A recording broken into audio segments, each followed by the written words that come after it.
Excuse me, step out of the way. Sir, move. Damn it, get back. Damn it. Who is she? I said no pictures. Welcome back to The Trend, and joining us today is our co-host for the day, Elizabeth Ruiz. She's a very beautiful Cuban Instagram celebrity. She has over 300 followers. She's a content creator. She's very sassy, but she's very politically savvy. So we want to thank you for joining us here on The Trend today, Thank Elizabeth. you guys for having me. So you were born in Cuba, then you moved to Miami when you were a baby, and now you're here in Los Angeles. You've been moving quite a bit. Tell us about the decision to move here to the West Coast. So when I was born in Cuba, when I was 4 years old, I moved to Miami. Pretty much born and raised there. Mm-hmm. And then throughout my whole life growing up, I always wanted to be on TV. And like my mom tried as much as she could, but she didn't really have the resources. You know, coming from another country, she didn't know too much. So she tried the most that she can. Then when I got into middle school and high school, I was in the morning announcements and you know, participating in all that stuff. After I graduated high school, I actually went into college to be a nurse because as a Latina, like your parents want you to be a doctor, a lawyer, an engineer, or you're a disgrace to the family. So I actually went to college. I was paying my way through college because I had so much going on with my financial aid. I wasn't a citizen back then and stuff. And then, so I was working 2 jobs. I was working at an attorney's office and I was working at Hooters. And it was just so stressful. And I was like, I don't know why I'm stressing myself out so much to do something that I don't want to do.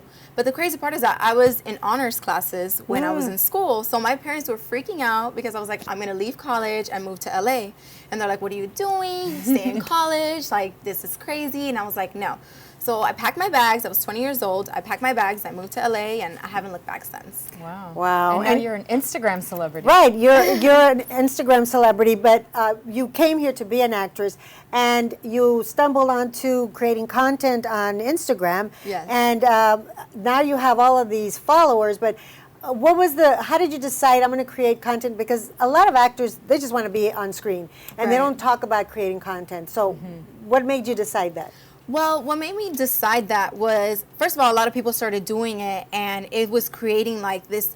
Social media has kind of taken its own platform where like people are more on the internet than watching TV nowadays because they're always on the go and stuff like that.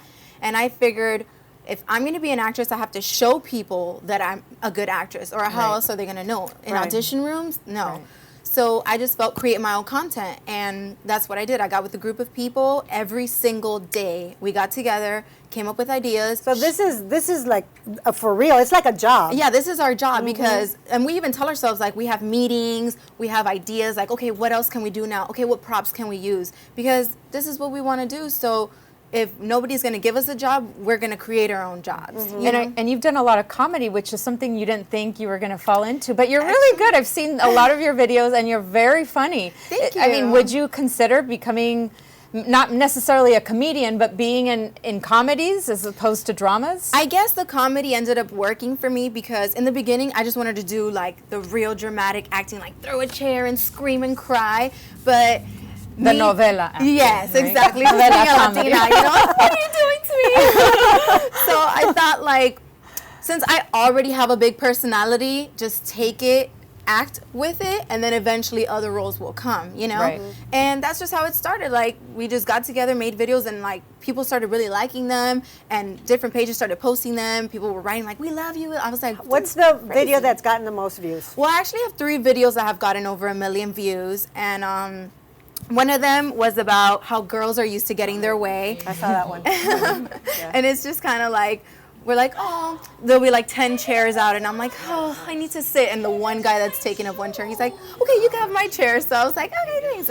It's just comedy. Like, some people are like, oh, I'm not like that. You cannot take my chair.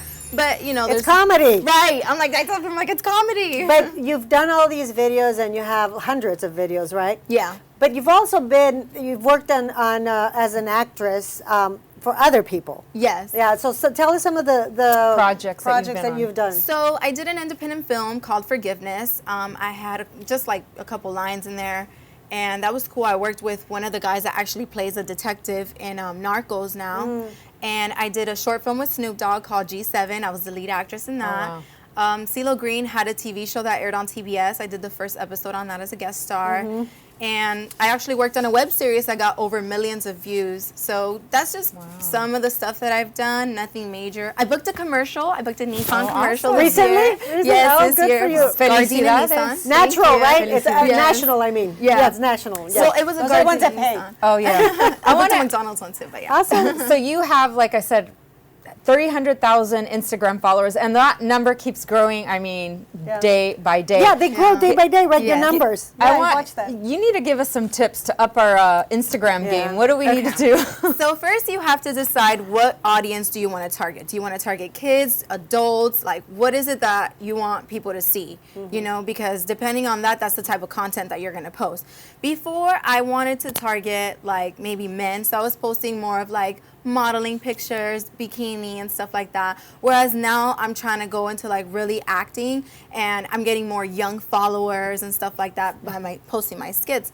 Also like hashtagging, a lot of hashtagging works. What are the most effective hashtags? Is it like a saying? Is it like hashtagging somebody's name? Hashtag I follow feel the like- trend. Yeah, hashtag follow the trend. Follow the trend. Yeah, exactly. So if you post something here, you'll put hashtag follow the trend, hashtag the trend, hashtag Los Angeles, hashtag Hollywood, stuff like that. And also locations. You know what's kind Yes. of creepy about locations? I've been at restaurants, right? And then you can kind of tag your location. Yes. And I've been in restaurants where I see a couple or whatever. I'm like, they look either famous or they're weird. I want to kind of spy on them, and then I'll look at the location to see if they've posted anything, and sometimes they Wow. have. Yeah. So then it's like Big Brother, like we were talking Big about. Brother. It's with kind Yelp on of the scary, show. but it's reality. I mean, It if is. you're not living in a cave or under a rock, you just kind of have to accept it and go with it. Especially in our industry, right? I mean, Yeah, it's part of our exactly. reality. Your industry is about like promoting yourself and like, you know, what you're doing. People always want to know what you're doing next. So Right. it's always, Well, you know, influencers played a big part in these elections. yeah. Yeah. So, but also bringing it to politics, you are a millennial and you have a certain view of the choices we had and your reason for voting or slash not voting. Tell us about that. Right. But also, she's a Cubana from Florida, which, as we know, Yeah. Florida played a huge role in the elections. We thought it was going to go blue, it went red. So, yeah, talk to us about. Yeah, but and the millennial part is what I'm really interested in because we talk about a lot of millennials didn't vote. Right. Yes. And are you in that crowd? Definitely did not vote. I actually don't know much about politics. I'm not a politician, never really been interested in that. But I did watch the presidential debates. And as myself, I can only speak for myself, I personally didn't vote as much as a lot of my friends didn't vote because we felt like the two candidates were not the best candidates. And it just wasn't like, I feel like you should stand up for what you agree, and I didn't agree to what either candidate was. And what do you say to people that say, because you didn't vote, I mean, who knows if you're going to vote for Hillary or Trump, we don't know. Yeah. But that they say that because you didn't vote and you could have voted for Hillary, now we have Trump. What do you say? Yeah, a lot of people do say that, but it's like, it's a free country, and I'm entitled to my opinion and to my actions, you know? So nobody can force me to vote or to not vote or to vote for this person or that person. And that's why it's a free country. You know, people want to like say it's a free country, but then if you do something that it's not to their morals or to their standards, then they want to like be mad at you and like, you know, come for you. But it's like, that was my decision as a Right. citizen to not vote. And did you get kind of a feeling right now, we're in California, kind of live in a little bubble of the liberal bubble because 60% voted for Clinton. Yeah. You lived in Florida where a lot of people voted for Donald Trump. So can you maybe give us a sense of what maybe some of your relatives were thinking of, Definitely. of Trump? I feel like maybe in the Midwest, people mostly voted probably for race and stuff like that. I don't think that people in Florida voted as much for race and like as racism and stuff like that. I think their main concern was the economy. We are just kind of tired of living in an economy that's not growing and prosperous. You know, since Obama came into office, our United States debt tripled by like 15 trillion or something.